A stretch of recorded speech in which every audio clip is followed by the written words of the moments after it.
Everyone, welcome to another edition of Founder Wisdom Podcast. Today with us, we have Danielle Bornowski. She's CEO at DQB Strategies. Danielle, welcome to the pod. Can you tell us a bit more about yourself and your company? Sure. Thanks for having me today, Charles. My company is a digital marketing agency, and we really focus on helping small business owners who just don't know what to do with their marketing. So everybody knows they need social media and marketing, but they just need a plan. And that's where we really just focus and help them figure out what their plan is, whether we're implementing it for them or just helping them make that plan, and they run with it and execute it. Pretty cool. Tell us about your first entrepreneurial experience and what got you there. Yeah. So I'm like a lot of entrepreneurs, I think, where this happened by accident, one of those like Bob Ross happy accidents. So I was in a nonprofit job. I was the communications director. Always thought I'd be a nonprofit, and they were undergoing a strategic plan, and it didn't feel like my skill set fit with that. And it felt like that was the perfect time, to leave so that they could find the right person to help them implement that. And so I was like, I'm just going to take a couple months and freelance and, just figure stuff out. So I did, and really freelancing lasted for about 15 minutes. And then this turned into a business. There were just people all around my community that needed help. And I had this skill set. And so that was 3.5 years ago. And I've got now a team of folks. I've got account managers and a graphic designer and a video person. And we're just rocking and rolling and trying to help people reach their business dreams through marketing. Tell us about the TX Country Woodworks, because that was your previous company. How did that go? Oh yeah, so that was another kind of happy accident. Sensing a pattern here, right? So that was a woodworking shop that my husband and I started, and it came from seeing stuff, being inspired. In stores and being like, we could make that ourselves. And so we would make things, and then we'd be like, we could give these as gifts. And so we'd give them as gifts. And then we were like, hey, we could actually make money on this. And so we created an Etsy shop and just put our products out there. And I don't know if anybody else has ever had an Etsy shop before. If your sound is on your phone, when you make a sale, there's this cash register cha-ching sound that comes through. And it is like the most, I don't know, that's probably one of my favorite sounds ever. It was just so cool because somebody found something that we could create for them, and we got to be part of their lives, and it was pretty neat. Yeah, it's like me starting my first supplement company and seeing this PayPal, you just got an order, or nowadays it's these Stripe orders, or you got an invoice paid on Square, the brain kind of lights up, right? Oh yeah, it's awesome. You have something that people need. It's a great feeling. Yeah, for sure. And we discussed about DQB last time. Some of your clients, they come up to you also for coaching and kind of mindset advice. So tell us, what problems do they face and how you help them solve these? Yeah, so most people that are running a business don't have enough time, right? Like if you were to ask any entrepreneur or business owner, if I could wave a magic wand and do anything for you, most people would say, I need more time, right? But that is completely and physically impossible. And so one of the things that we work with our clients on is that mindset piece of things. And I was on another call earlier this week, and we were talking about toxic time messages. And I think that's one of the biggest ones that we face as entrepreneurs, is that those toxic time messages. And so being able to, just kind of pause for a minute and really set your intentions for what you're trying to accomplish. And then saying to yourself, it can even be out loud. It's more powerful that way. Like, I have enough time. Like, nobody has enough time. That's the way we feel. We've got this kind of the scarcity mindset. But when you say, I'm in control of this, I have enough time, I can accomplish all of these things, it makes a difference. The other piece that we talk to clients about a lot is once they're able to recognize and acknowledge and make or find the time, if you will, is the follow through and the execution. And so anyone can do their own marketing. Everybody is capable. We all have it in us to do what we need to do to get our businesses, off the ground and to be successful. But it's that the follow through. So I don't know if you've ever left a conference, Charles, and been really jazzed about it. And then like, I've got all these great ideas. I'm gonna go do all of this. Well, 98% of people that leave a conference never do one thing that they took away from the conference. And that's the same thing in executing sales strategies, marketing strategies, lots of things in businesses. And so that's part of what we work with, is just holding people accountable and saying, you can do this, you've got this, you're doing better than you think you are in most cases. And here's just a tiny next step and a tiny next step and a tiny next step. And all of that rolls into a much bigger impact. Yeah, for sure. I didn't go to much conferences, but daily by speaking to smart folks like you, I get inspired and I get a bunch of ideas. I write these ideas in a Trello board.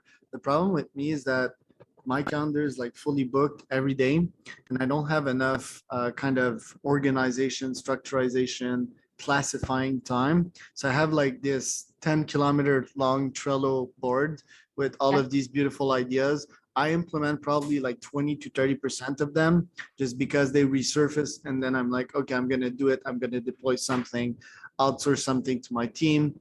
And if I do, then there's still the problem that my team has organization and structure problem too, meaning that they won't execute as much of these tickets as possible. Also, I kind of get addicted to the serotonin shots of talking with so many folks and checking my inbox or checking my Microsoft Teams for conversations and notifications. So I feel I kind of need to block more time in my calendar saying like, hey, this time I'm going to take it to structure, organize myself and get shit done in the end. So is that a good framework? Do you often see other CEOs and founders with this same prioritization problems? Yes, I absolutely do. You are 100% normal. We're all doing this together. In fact, I coach people with this, and I've got several sticky notes right now on my desk of, oh, don't forget this. This is really important. I want to follow through on this. And so the biggest thing that I have found that helps people is time blocking, in whatever capacity it is. So the first step though is to figure out where you're in your most creative space, time. It can be also physical space. So I'm a morning person. So I wake up at 5 o'clock every morning and I get 2 hours in before my kids get up and, things start rolling around my house. And that is my time. I don't work in the business. I'm not working on client work. I'm not doing anything like that. I'm writing blogs and I'm creating content and I'm brainstorming and setting my goals. That is where I'm just the most clear. And so for some people, that's between 10 p.m. and midnight, so wherever it is for you, that's the first step. So where and when do you feel most creative? And then it can be small, Charles, like 15 minutes where you just put it on the calendar and say me time or creative time or, whatever you call it, but putting it on the calendar instead of saying, I'll do it when I get to it. Or I don't know if you're guilty of the, when things slow down, I will fill in the blank. Still, that's funny. I hear that in some of my clients also. Yeah. So we're always like waiting for things to slow down and things to, for us to get ahead, and that may not ever happen. And so when you schedule yourself, there's something that happens to yourself too. Like you have prioritized yourself, and that's hard to do as a business owner when you're juggling a million things, both business and personal. And so setting that time, even if it's tiny, and then that 15 minutes, when you set that time and you hold it, and then you show up in that 15 minutes, you start going on a roll, and then you might stay for another 2 minutes. Or 3 minutes, and then it could turn into where you have seen the incredible value to that, and it lasts for an hour or 2 hours, like mine every morning. Shifting topics here, although this one's kind of interesting, and I do take like 1 month every year for time for myself and to organize myself, ironically enough. And I'm gonna do that this coming Christmas for sure. What's it like to run a business with your spouse, and what are tips that you have to keep your sanity and your relationship intact? Well, that is a great question. And I think that this applies differently to everybody. what works for us is so my husband and I actually both work from home. So we work in the same 16 by 20 space right now, both trying to do two very different, two different jobs in different industries. And so there definitely are times when you'll find one of us walking around outside on a phone call, and we have chickens. So every now and again, a chicken will contribute to, to the phone call. But we can go hours without talking to each other because we're both in our space. But we just really are intentional. Again, I talk about scheduling yourself. That's probably at this point the biggest advice I can give to somebody is schedule time for yourself, whether it is personal or that time in the business. And we set that. So one day a week, every single week. We call it clocking out early. Neither one of us really clock in or out, but we clock out early and we leave and we go do something, just the two of us. Whether it's, going for a walk or a drive or, going to get appetizers or whatever. But we really are intentional about scheduling that time and just getting away and spending time together. How do you manage to have a great life and a great work life? Me, I consider them both part of my life, and I'm pretty much somewhat similar in both areas with some slight modifications, of course. Any recommendation to balance life with work? Yeah. Leave work at work. I own this business. If something happens, I'm the one to hold the fire and everything, but I don't actually get emails on my phone. So when like I said, quote unquote, clock out at the end of the day, that's it. If something super crazy and major were to happen, my clients have my phone number. They could call or text, and occasionally they do. And sometimes if it's not a fire, I won't respond to a call or text. This is my time. This is my personal time with my family. And that's really hard to do when you are in charge and responsible for everything. But, I've learned that the hard way, and it's incredibly empowering to say no like that. I am saying no, this is my boundary. At 5:30, I've got to get my kids fed and picked up and all of that stuff. And I can't be there for my family if I'm showing up for work too. So it's saying no and turning it off. What are parenting tips that you have for other entrepreneurs out there? Do you have your kids learn about entrepreneurship? Are they helping in the business? Like, do you have any tips for that? Yeah, so my kids are pretty young. I've got a 1.5-year-old and a 4-year-old. So my 4-year-old does sometimes want to come to work with me. And for him, what that means is opening up a blank Word document and letting him practice typing his name. One of the things, we try to teach our kids to be assertive and to go for, be really clear and direct in what you're asking for and being specific, and speaking up and saying, having big dreams. So, setting goals and what do you want to accomplish? Well, as a parent, it's easy to say, to feel like we know what our kids' limits are and be like, well, that's maybe not a good idea, or that's too big, or that's too whatever it is. And we try not to do that. We try to say, okay, can you see any issues that are going to come from that? Or if they're doing something that feels unsafe, hey, checking in with them, how do you feel? Like, do you feel safe? So we try to model that kind of behavior when we talk about the business. We also, when it comes to the business and work, we don't blame things on that. So we don't want, if I have to miss dinner because I have a meeting or a conference or something, it's not because of work. The way we again, it's framing and kind of that mindset. We frame it in a way of saying, I get to go have dinner with these people and I'm helping them to grow their business, or they don't know how to do something that I know how to do. And that's what I get to go do, is help them. And that's how we talk about it. Not, hey, I'm not going to be at dinner because I have to go to work. That just feels negative and icky. And I don't want my kids to hate that. I want them to know that what I'm doing is helping people, even if it's, through marketing. Yeah, that's really good. Coming back to DQB Strategies, what are the top marketing problems your clients face, and what are potential solutions to those? Yeah, that's a great question. So when I ask people that question, if we're on an onboarding, the first thing that I say, the marketing problems you're facing, they say time. And that's not a marketing problem. So that gets in where we've talked about coaching and mindset. And so we work through some of that first. Most of my clients are business owners under about 2 million a year that don't have an in-house marketing. So the biggest problem that folks come to me with is that they just don't know. We talked about this a little while ago. They don't know what to do from a strategy perspective, but they don't know how to do it either. They don't understand the algorithm, on social media, and they just don't know how all of those work, or somebody will say, my granddaughter told me I need Instagram, and I don't know what that is. And so for my clients, that's the biggest issue, is just not really knowing. There's so much going on in the marketing and online space, and they just need some guidance. They just need somebody to say, this is what you need, and here's how to do it, and you can run with it and be great.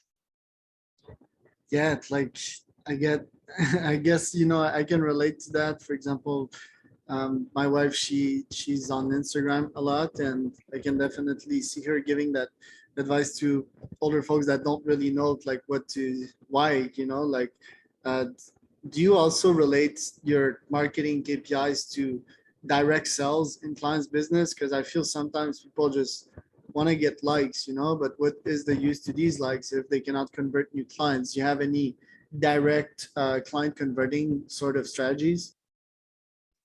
Yeah, I mean, we have to educate clients a lot too on marketing and the relationships that you build. So we don't do a lot of paid ads for clients. We really focus on the organic growth on social. And so we talk about that know, like, and trust factor. And so you can't always, on social media, for instance, you can't always be asking for a sale. People are just going to tune you out. They don't want that. And so that's where the strategy comes in. We talk about the messaging, and you have a problem, or your potential customers have a problem, you have a solution. And so it's really being able to tell that story so that they can understand that if they're ready to buy now, you're the person. If they're not ready to buy, they're going to come to you when they are ready, because you're top of mind and you've been providing, helpful information. You're not just always asking for the sale.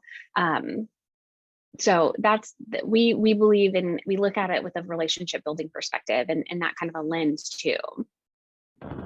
Yeah, relationship building, storytelling, to if one customer can relate to the emotions that you felt in that specific time, and he's like, oh, we're pretty much similar, and I had this problem too with my marketing.